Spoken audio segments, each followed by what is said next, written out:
Hello there guys, Alex here, back again for I think my first video in about a month. And yeah, I'm currently on Easter holidays from uni here in the UK.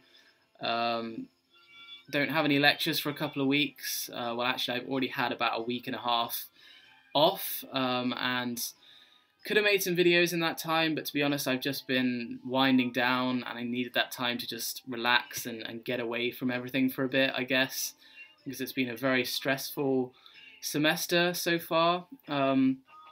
So yeah, I haven't made any videos in Easter up until this point, but wanted to start again today.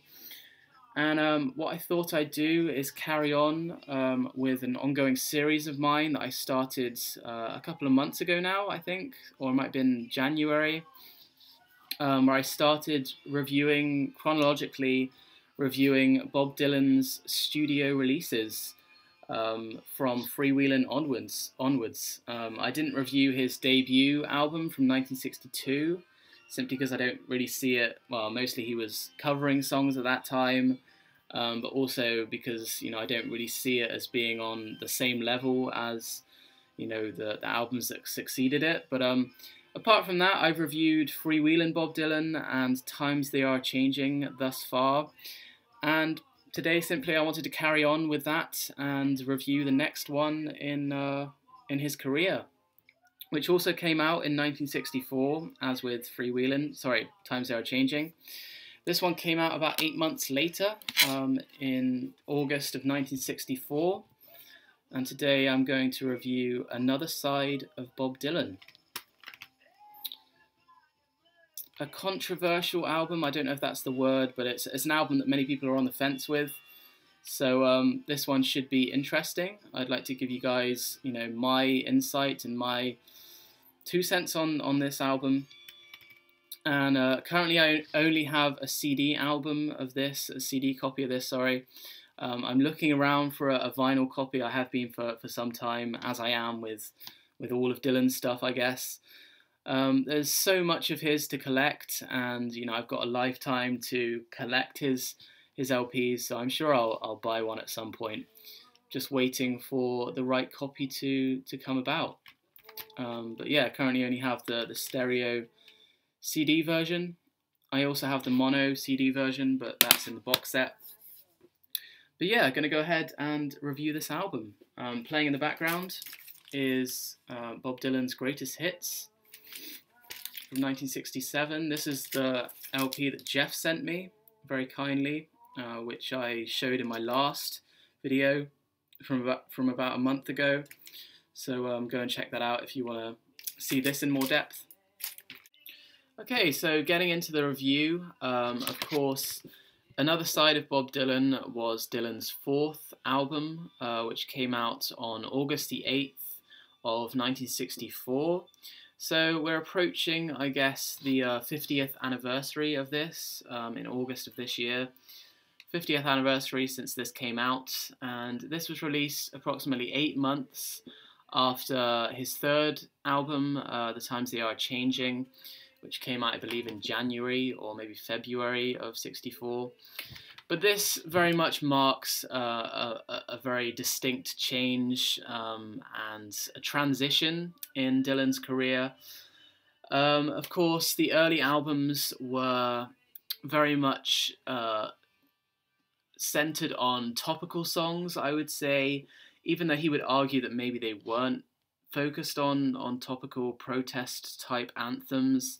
I would argue that some of the early songs, they're undeniably kind of anthems for the civil rights movement, and they're very bold and transparent, I guess, statements about the state of America at the time. And they were very important to a lot of people. A lot of the songs on Freewheelin', a lot of the songs on Times They Are Changing, they meant a lot to a lot of people, and people used them as kind of their soundtrack to the struggle and the constant inequality that was kind of ravishing America at that time. And Dylan could have very easily, I strongly believe that Dylan could have very easily carried on in the same vein of Freewheelin', of Times They Are Changing. He could have gone on for maybe 5, 10 years, writing topical protest songs about, all matter of things. And for me, I mean, this record here signifies a kind of bridge um, in his career, a kind of bridge to the next level, I guess. And as I say, a kind of marked change in his direction and his influence, his creative influences at the time. And reading up on this kind of time in Bob's career, he went on a very important road trip in 1964 with Bob Newirth and a couple of his other friends. They are pretty sure they road tripped across America and kind of took in everything, and Dylan was constantly kind of absorbing everything that he saw on this road trip, and it undoubtedly changed his perception, his view on America, and it brought out this very, very much more poetic, I would say, much more self-aware style of songwriting that was kind of unprecedented for him, when listening to his earlier albums. So it's a very important album, and as I say, I kind of see it as a bridge between the early stuff and the mid-60s, kind of more abstract, experimental, avant-garde style of writing and style of singing that he would adopt in the mid-60s. Yeah, I kind of see this album, Another Side of Bob Dylan, as a bridge between the two. And, whether that's a good thing or a bad thing is really down to personal preference. I mean, there are people that love this album, there are people that much prefer the older stuff, and there are people that are kind of on the fence. And I would say that I'm one of those people that's sort of on the fence, but I see it as a kind of necessary step for him. I think he had to take this step. I think he had to make this album and write these songs in order for him to progress into the more extreme and I think higher quality material that he was producing on albums like Bringing It All Back Home, Highway 61, and Blonde on Blonde. So it's a very necessary album in my view, but by far my favourite, a long way from my favourite Bob Dylan album, and it's actually probably one of my least favourite albums from the 60s of Dylan's. There are definitely songs on here that I can appreciate, and I can say that I really do admire. And there are songs on here that I'm just kind of on the fence with or not really too bothered for. So, yeah, I mean, very much a transition album. And, how this was received at the time, of course, I wasn't around, so I don't exactly know how music critics and fans received this album. But from reading up, I can kind of see that, it's kind of how I've described it. People were on the fence. There were people that liked this. There were people that hated this. And, there's a lot surrounding Dylan and his fans kind of becoming alienated by him in the mid-60s. And, of course, he got booed tremendously in the mid-60s during live shows when he would play, his electric songs. And, many people saw him as kind of conceding, buying into popular taste and kind of selling himself out, I guess. And I guess that you could say that Another Side of Bob Dylan was kind of the beginning of the fans becoming slightly alienated, and I guess it was a step outside of their comfort zone. They wanted more of the same. They wanted more freewheelings.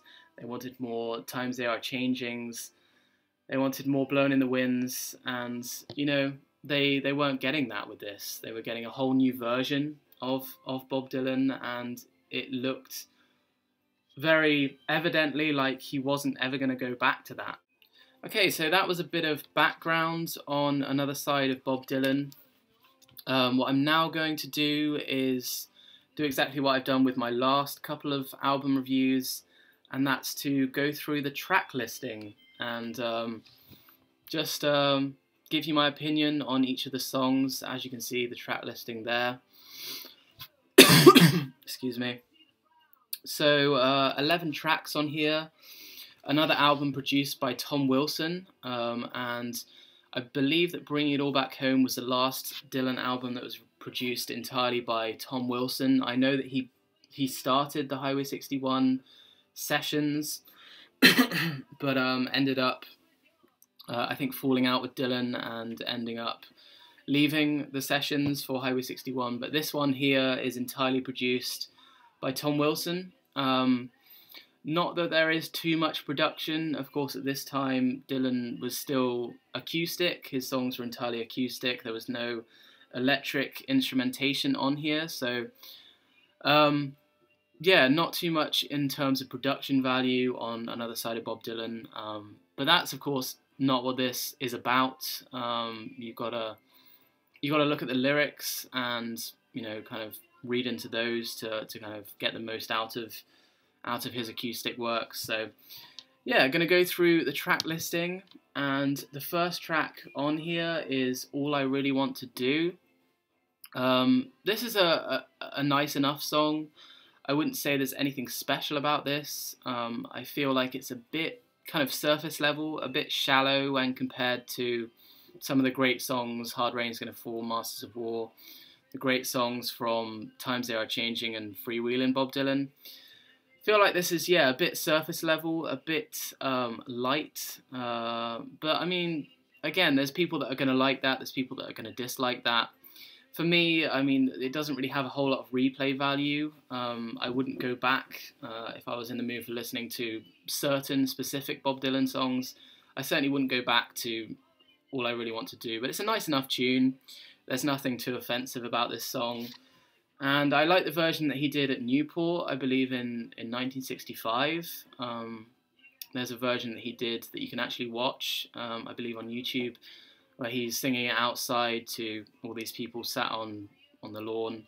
And it's I really like that version. I think he does it real justice there. So yeah, that's All I Really Want to Do. Second track is Black Crow Blues, and I would say that this is my least favourite song on the album. I don't really see the point of including this. I believe that it has some kind of political connotations to it, listening to the lyrics, but I've never really bothered to go too deep into this song or read up on the kind of origins of it. So if anybody out there can enlighten me and kind of make up for my laziness in not finding out more about this song, then that would be appreciated. But again, nice enough tune, nice enough lyrics, but I just don't see it as being a kind of quintessential Bob Dylan song. But hey, it's not too bad. So that's the second track. Third track is where I think it starts to get a bit better for me. Spanish Harlem Incident is the third track on here. I love the melody on this. I'm not sure if Dylan took the melody from somebody else and kind of reinterpreted it or anything. Again, yeah, very, very nice melody. Nice guitar work on here. And the song is, lyrically, the song is again, very, very sound, very good. Uses a lot of metaphor, a lot of simile on here, which is something he was starting to do more of, I guess, starting with Another Side of Bob Dylan. Yeah, you get the sense here that he's starting to write a bit more abstractly, slightly more experimentally, I guess, which I only see as a good thing.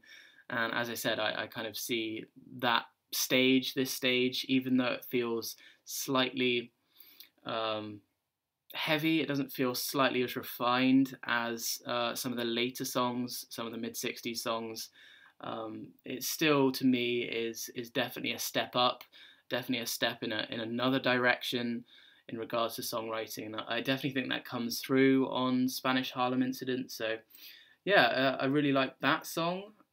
Number 4 is probably definitely one of my favourite songs on here, Chimes of Freedom, which I know is a lot of people's, well, it's out there in a lot of people's favourite Dylan songs.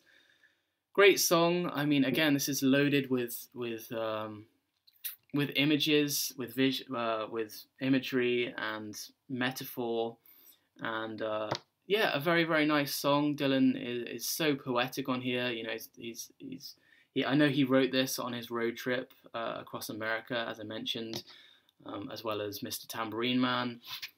And you can just see the kind of romanticism, the kind of poetic edge starting to come through. in his songwriting, and these words just seem to flow in such a seamless way when he sings them, and you know, they really come together, almost like just a kind of standard poem as opposed to a song. This could have worked. You know, you could read this song out loud, and it would still sound, you know, just as powerful as it does as a song. So yeah, Chimes of Freedom, definitely one of my favorite, definitely top 3 songs on here, I would say. So that's number 4. Number 5 is I Shall Be Free, number 10, which is another, he uses a title from one of the songs from Freewheelin' Bob Dylan, of course, I Shall Be Free, which was the last track on there. And again, this is kind of a similar style. I would say it's kind of a talking blues song, like some of the earlier stuff he did on Talking World War III Blues or Talking Bear Mountain Picnic Massacre Blues. Kind of going back to that style, kind of Woody Guthrie type style of singing and songwriting. And it's a very, very funny song. It's hilarious to listen to Dylan kind of roll off these lines about Muhammad Ali.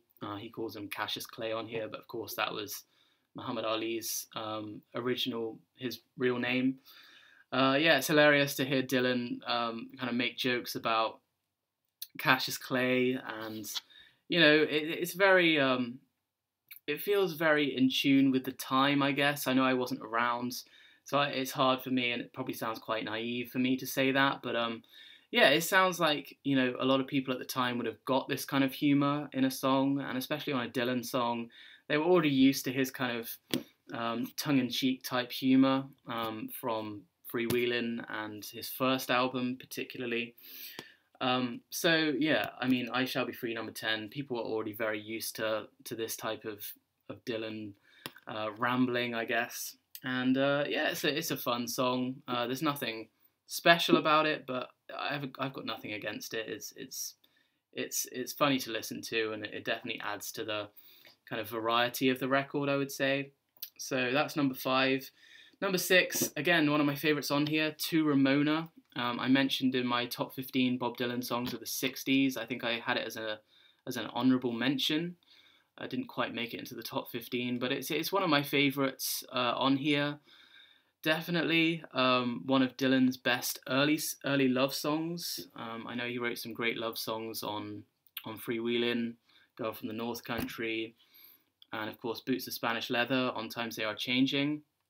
But I think To Ramona, he starts to, again, throw in more metaphors, and it's slightly more clever in the way he's constructed this.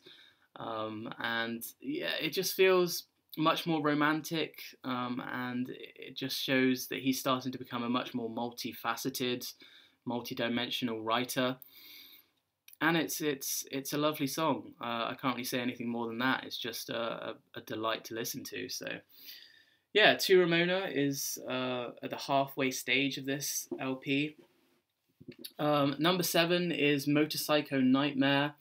Again, a very hilarious song, this one.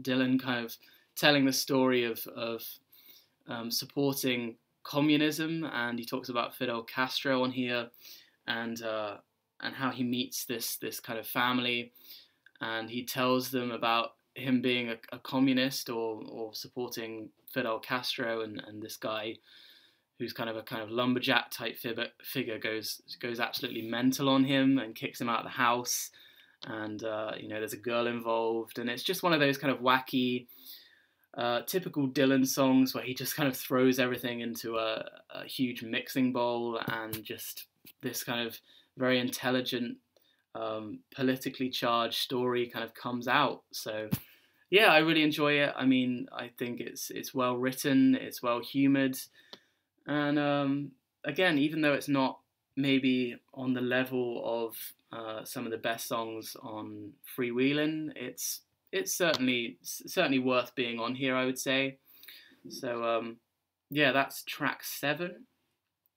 Track 8 is My Back Pages, and for some reason, this song always gets picked out or distinguished as being one of Dylan's most muddled songs, one of his most confused, and it's heavily criticised by a lot of people, and I can't really understand it. I actually like this song quite a bit. and I don't really understand why people hate on it so much, especially music critics. They see some of the metaphors as being very heavy-handed and kind of not very well put together, I guess. But I see it as being a nice song. I like, again, the experimentation that Dylan is doing on here. He's definitely got some audacity to write a song like this, and I think the main message, the main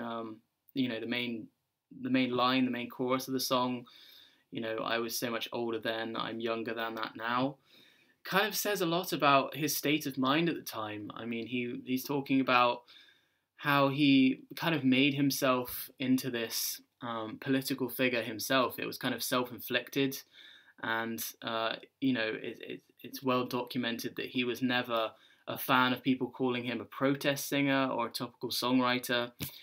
And on this song, he's kind of admitting that he kind of did it to himself by writing these songs, and he felt like he kind of put himself in the shoes of maybe an older person when he should have been focusing on other things. And it just feels like, yeah, very much a realization of his youth, and a kind of almost a revelation in his life. So yeah, I really like this song. I like the message, and I definitely see it as one of my favorites on here. So that's My Back Pages. Number 9 is I Don't Believe You, which of course was given an electric overhaul on the 1966 World Tour.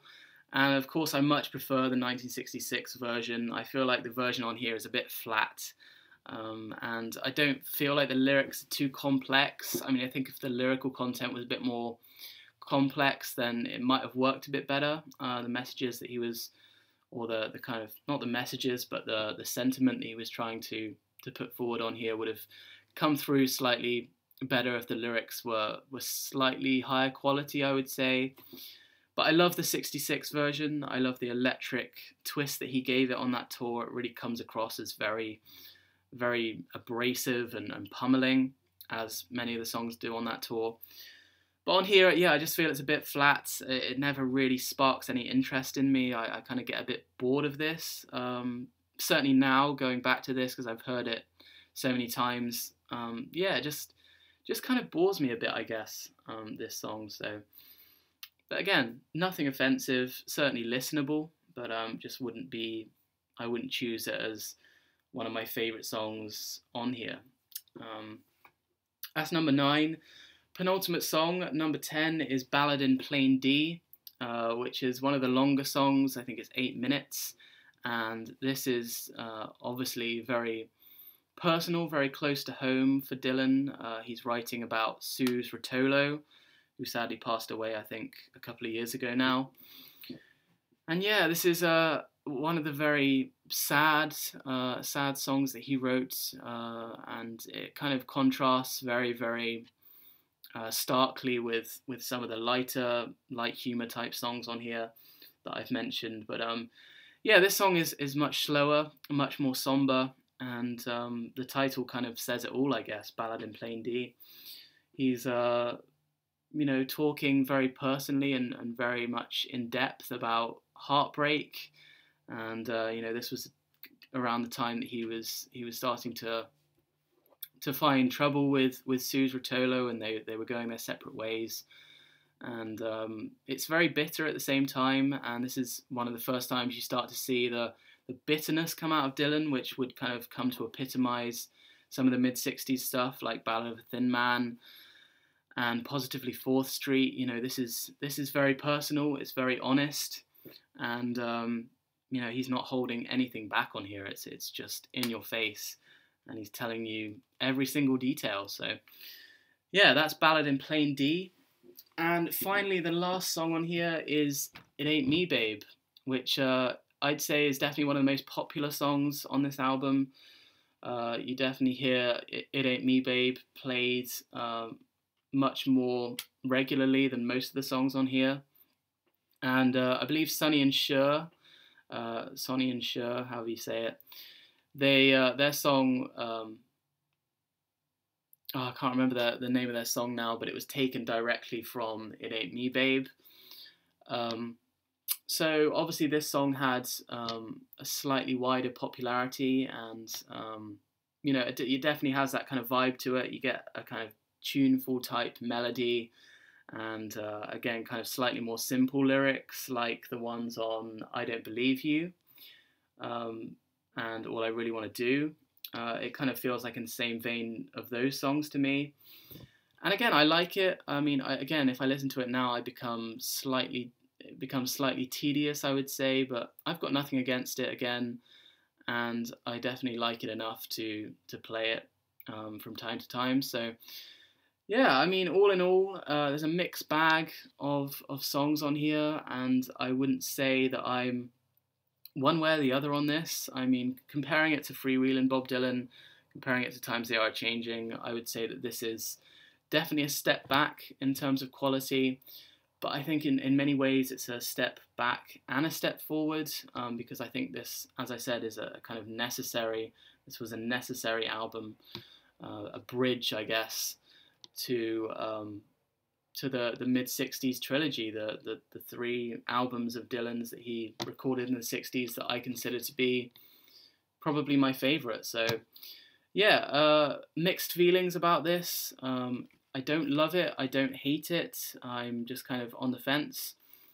But I mean, comparing it to most of the stuff that comes out nowadays, or a lot of the stuff that comes out nowadays in the mainstream or in the popular sphere, I guess this is still miles better to me. So yeah, this is another side of Bob Dylan. That was my review. I was going to say quick review, but it's been 17 and a half minutes now.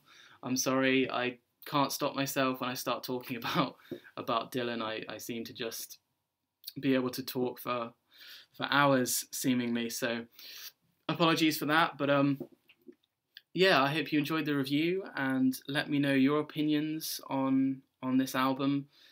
I know it splits opinion, and I'd like to hear from people that have different opinions to me on some of these songs. So yeah, that is another side of Bob Dylan.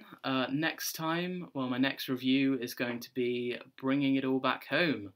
Of course, the infamous kind of Going Electric album from 1965. So I'm looking forward to doing that one. Hopefully have some different videos up in the meantime over the next few days if I get round to it. But yeah, apart from that, I'm going to try and watch some more videos. There's much I have to catch up on in the VC, and yeah, hopefully gonna try and do that over the next couple of days. Anyway, thanks very much for watching, and I'll see you in the next video. Thanks, guys.